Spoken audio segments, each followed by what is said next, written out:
पिता। आखिर कौन है पिता?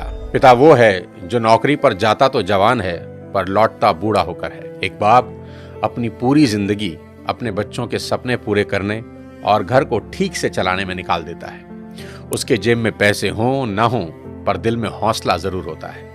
खुद के लिए 500 रुपए का जूता भी नहीं खरीदेगा पर औलाद की खुशी के लिए 5000 का जूता भी उसके पैरों में पहना देगा। माँ 9 महीने बच्चों को कोख में रखकर सींचती है, पिता तमाम उम्र उसकी परवरिश खुशी खुशी करता है। आज देश भर के नौजवानों को मैं एक बात बता देना चाहता हूँ कि जिनके औलाद नहीं होती ना, वो न जाने कितने व्रत, कितने यत्न, क्या क्या जतन करते हैं। न जाने कौन कौन सी चौखट पर अपना माथा रगड़ते हैं, दर दर की ठोकरें खाते हैं। और जिस पल उनकी गोद में कोई नन्हा फरिश्ता आता है ना, वो माँ बाप उसी पल से उसकी सारी जिंदगी की चिंताओं को अपने सर ले लेते हैं। शादी ब्याह, पढ़ाई लिखाई, सबकी फिक्र उसी पल से होने लगती है। माँ बाप थोड़ा थोड़ा पैसा बचा के बेटियों के लिए एक एक गहना बनाना शुरू करते हैं ताकि उसकी शादी में काम आ सके। एक बाप अपने जीवन भर के प्रोविडेंट फंड का तमाम पैसा एक झटके में हंसते हंसते अपने बच्चों को दे देता है। माँ बाप बच्चों के लिए किसी भी हद तक जाने को तैयार रहते हैं। मैं खुद 2 प्यारी सी बच्चियों का पिता हूँ और यकीन मानिए, अगर कोई मुझे गारंटी दे कि किसी पहाड़ पर चढ़ने से मेरी बेटियों का फ्यूचर सेफ होगा तो मैं बिना देर किए नंगे पांव उस पहाड़ पर चढ़ना शुरू कर दूंगा। और मेरी ही तरह दुनिया के हर माँ बाप अपने बच्चों के लिए ऐसा ही करेंगे। माँ बाप चाहे कितने ही सक्सेसफुल हों, दुनिया में किसी भी लेवल पर हों, पर जब बात अपने बच्चों की आती है तो आप सिर्फ एक साधारण माता पिता होकर रह जाते हैं। शाहरुख खान कितने ही बड़े बादशाह हैं, दुनिया उनकी सिर्फ एक झलक पाने को बेताब है। उनकी फिल्मों का बॉक्स ऑफिस कलेक्शन करोड़ों रुपए का है। वो जिस रोड से गुजर जाएं सड़कें जाम हो जाती हैं। उनकी सिर्फ एक झलक पाने को उनके घर मन्नत के आगे लोगों का सैलाब लगा रहता है। ऐसा स्टारडम किसी किसी विरले को नसीब होता है। पर जब नारकोटिक्स डिपार्टमेंट उनके बेटे को अरेस्ट करता है तो वही सुपरस्टार शाहरुख खान तमाम रिसोर्सेज होते हुए भी समीर वानखेड़े के सामने हाथ जोड़े नजर आते हैं। उनके फोन की चैट लीक हुई जिसमें वो बहुत भावुक होकर समीर वानखेड़े से रिक्वेस्ट कर रहे हैं कि आप मेरे बेटे को छोड़ दें। दुनिया का सबसे बड़ा सुपरस्टार जिसे दुनिया झुका ना सकी, औलाद के 2 आंसुओं ने उसे तोड़ कर रख दिया। पिता होना इतना मुश्किल है। राजा दशरथ बहुत पराक्रमी राजा थे। उनके पराक्रम का डंका तीनों लोकों में बजता था। जब देव और दानवों के बीच युद्ध हुआ तो खुद भगवान इंद्र राजा दशरथ से मदद मांगने आए।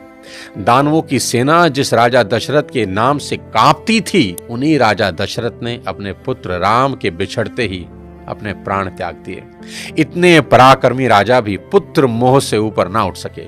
पिता होना इतना मुश्किल होता है। महाराजा दशरथ हो या शाहरुख खान और ना जाने कितने ही लोग, पूरी दुनिया के सामने कुछ और होते हैं, पर बात जब अपनी औलाद की आती है तो सबकी पर्सनैलिटी के अलग एंगल देखने को मिलते हैं। माँ बाप होना इतना मुश्किल है। सिर्फ पिता ही नहीं, माँ का कर्ज तो मरकर भी नहीं उतारा जा सकता। बच्चे का मलमूत्र माँ बाप के अलावा कौन साफ कर सकता है, और ऐसा वो खुशी खुशी करते हैं। इसलिए शायद भगवान ने माँ बाप की पूजा खुद से भी पहले बताई है। बच्चा बीमार होता है तो नींद माँ को नहीं आती। माँ बड़ी अद्भुत है। वो बच्चे के रोने के अंदाज से समझ आती है कि भूखा है या पेट में दर्द हो रहा है, क्योंकि बोल के तो बच्चा समझा नहीं सकता। प्रसव पीड़ा इस दुनिया के सबसे बड़े दर्द में है, जिसे हर माँ खुशी खुशी सहन करती है ताकि एक नवीन जीवन धरा पर आ सके। कहते हैं कि 20 हड्डियों के एक साथ टूटने के बराबर जितना दर्द होता है ना, उतना ही दर्द एक माँ को होता है एक बच्चे को जन्म देते हुए। याद रखना, इस दुनिया में सिर्फ एक रिश्ता बिना स्वार्थ के होता है, और वो होता है माँ बाप का अपने बच्चों के साथ। उनको बच्चों में सिर्फ इतना ही इंटरेस्ट होता है कि उनके बच्चे कामयाब बने, नेक बने। इसके अलावा उनका कोई सेल्फ इंटरेस्ट कभी नहीं होता। मेरे को यही लगता है कि माँ बाप आपके पैशन के अगेंस्ट नहीं है, ठीक है? वो बस आपको गरीब नहीं देखना चाहता। आज के इस वीडियो में बात करना चाहता हूं आज की जनरेशन से और उनके अपने माँ बाप से रिश्तों के बारे में। सबसे पहले मैं ये एक्सेप्ट करना चाहता हूं कि आज की जनरेशन हर लिहाज से पिछली सभी जनरेशन से बेस्ट है, क्योंकि जितना एक्सपोजर इनको मिला है उतना कभी किसी जनरेशन को नसीब ही नहीं हुआ। मैंने मोबाइल फोन का इस्तेमाल करना शुरू किया जब मैं 21 साल का था। मेरी छोटी बेटी ने फोन और लैपटॉप का इस्तेमाल शुरू किया जब वो 6 साल की थी। जितना टैलेंट आजकल के बच्चों और युवाओं में देखने को मिलता है, इतना टैलेंट पहले कभी नहीं था। और मैं ये सिर्फ आपका दिल रखने के लिए नहीं कह रहा, मैं दिल से इस बात को फील करता हूँ। आज के इस दौर में 98 to 100% मार्क्स कई स्टूडेंट आराम से ले आते हैं, और अगर कोई 98% और 100% मार्क्स ला रहा है तो किसी को कोई हैरानी नहीं होती। और हमारे दौर में सब सब्जेक्ट के मिलाकर भी कई बच्चों के 100 पूरे नहीं हो रहे थे। तो ये बात तो बिल्कुल तय है कि आज की पीढ़ी में टैलेंट की कोई कमी नहीं है। लेकिन कहानी में ट्विस्ट कब आता है जानते हैं? जब बच्चे 14 से 20 साल की उम्र में होते हैं। अब इनके हार्मोन्स जम करने लगते हैं, और इसका सबसे गंभीर असर ये होता है कि ये हार्मोन्स बच्चों को पेरेंट्स से दूर कर देते हैं, क्योंकि इस उम्र में बच्चों को चाहिए आजादी, और माँ बाप वो आजादी देते नहीं, क्योंकि वो जानते हैं इस तरह की आजादी के लिए ये उम्र सही नहीं है। तो पेरेंट्स रोकते हैं, समझाते हैं, उनको पता है ये उम्र फिसलने वाली है, यही वो उम्र है जिसमें फ्यूचर बन भी सकता है और बर्बाद भी हो सकता है। अब यहां बच्चों को लगता है कि यही दो लोग मेरे दुश्मन हैं। यहां बच्चे अब माँ बाप से झूठ बोलना शुरू कर देते हैं, चीजें छुपाना शुरू कर देते हैं। बच्चों को अब दोस्तों के साथ रहने में ज्यादा मजा आने लगता है, अपने ही माँ बाप अब दुश्मन दिखाई पड़ने लगते हैं। अगर किसी बात पर माँ बाप डांट दें तो आजकल के बच्चों का एक फेवरेट डायलॉग है, आवर पेरेंट्स आर आउटडेटेड। पापा आप सठिया गए हो। और अगर बच्चे ऐसा कर रहे हैं तो मुझे इसमें कोई हैरानी की बात नजर नहीं आती। ये नेचुरल है, सभी करते हैं। 25-30 साल पहले हम भी यही करते थे, और आज के कोई 25-30 साल के बाद इनके बच्चे भी ठीक इसी इंटेंसिटी से ऐसा ही करेंगे। ये साइकिल चलता रहेगा। अरे आपको दिक्कत क्या है हमसे? कम से कम हम कोशिश तो कर रहे हैं ना। बाकी मोहल्ले के लौंडों के जैसे सड़क पे आवारागर्दी तो नहीं कर रहा है, लंठाई तो नहीं कर रहा है। पढ़ाई पे ध्यान दिए होते तो अरे नहीं गया ध्यान पढ़ाई पे। एक और कहानी जो इस उम्र में होती है वो ये कि बच्चे अपने पेरेंट्स से अब नफरत करते हैं और दूसरे पेरेंट की बात खुशी खुशी सुन लेते हैं। यहाँ अपना ही एग्जाम्पल देता हूँ। आज बहुत लोग मेरी बात सुनते हैं और मानते हैं, दूर दूर से कंसल्टेशन लेने आते हैं, पर मेरी अपनी बेटी को समझाने में मेरे पसीने निकल जाते हैं। कपिल शर्मा के शो में आमिर खान का भी यही प्रॉब्लम है, जो उन्होंने बताया कि सभी स्टार्स के बच्चे अपने करियर की सलाह मुझसे लेने आते हैं, पर मेरे अपने बच्चे मेरी बात नहीं सुनते। बच्चे बात सुने या ना सुने ये मेरी प्रॉब्लम नहीं है, मेरी चिंता कुछ और है, वो बताता हूं आपको। अभी कुछ दिन पहले मैं एज अ चीफ गेस्ट अपनी बेटी के स्कूल में गया, जहां उनकी प्रिंसिपल ने मुझे इनवाइट किया। उनका कोई एनुअल डे प्रोग्राम था। मैंने वहां भी यही कहा कि मेरी चिंता बच्चों की परसेंटेज को लेकर कुछ ज्यादा नहीं है, क्योंकि पिछले 20 साल में कोई 200 से ज्यादा कॉर्पोरेट्स को मैं ट्रेन कर चुका हूं, और मैं जानता हूं कि स्कूल और कॉलेज में पढ़ाई जाने वाली 90% बातें जिंदगी में कहीं काम नहीं आती, और 90% बातें जो जिंदगी में काम आती हैं वो स्कूल और कॉलेज में पढ़ाई ही नहीं जाती। मुझे तो याद ही नहीं कि कब sine theta upon cos theta is equal to tan theta मैंने अपनी जिंदगी में कहीं इंप्लीमेंट किया। एज अ पेरेंट आज मेरी सबसे बड़ी चिंता यही है कि बच्चे किसी गलत संगत में पढ़कर कोई गलत रास्ता ना ले लें, क्योंकि कुछ रास्ते ऐसे हैं जिसमें वापसी करीब करीब नामुमकिन है, जैसे नशे का रास्ता, जहां एक बार इंसान चला जाए तो फिर वापस नहीं लौटता। नशे पर एक पूरा वीडियो मैंने बनाया है, एक बार जरूर देखना। कोई ऐसा कदम ना उठाएं जिसका पछतावा उन्हें सारी उम्र हो।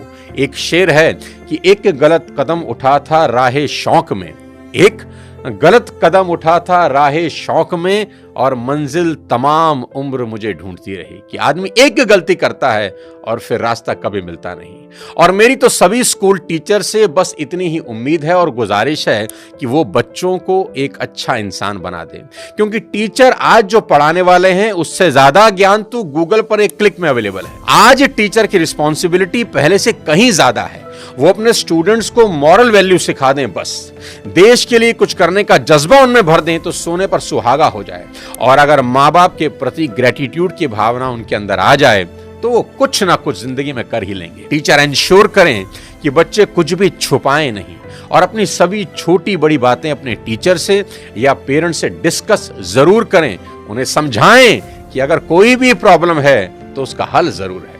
आज की बेहद होनहार जनरेशन से इतनी ही रिक्वेस्ट करना चाहता हूं कि पिता की इज्जत राम की तरह करना, कि पिता के वचन पूरे करने को जीवन के 14 बरस कठोर वनवास में गुजार दिए उस व्यक्ति ने, और वो भी खुशी खुशी। आपके माँ बाप को आपसे कुछ नहीं चाहिए, वो तो अपने जाने के बाद अपनी सारी प्रॉपर्टी संपत्ति आपको ही देकर जाने वाले हैं। देश के हर युवा से कहना चाहता हूं कि आज से 3 चीजें रोज करना शुरू कर दें, अगर अब भी नहीं कर रहे। सबसे पहले रोज कम से कम 30 मिनट अपने पेरेंट्स के साथ जरूर गुजारें। इधर उधर की कैसी भी बातें करें, खुद हंसें, उन्हें हंसाएं, कोई जोक सुनाएं, उनसे उनकी कोई पुरानी यादें ताजा करवाएं, उनके स्कूल कॉलेज की बातें करें, कुछ किस्से पूछें उनसे, कैसी भी बात करें, पर बात करें, देखना वो अपने स्कूल कॉलेज के किस्से बताएंगे ना, जब उनकी आंखों में चमक आनी शुरू हो जाएगी। क्योंकि दोस्त, जैसे जैसे आप बड़े हो रहे हैं ना, आपके माँ बाप बूढ़े हो रहे हैं और ये समय फिर नहीं आएगा।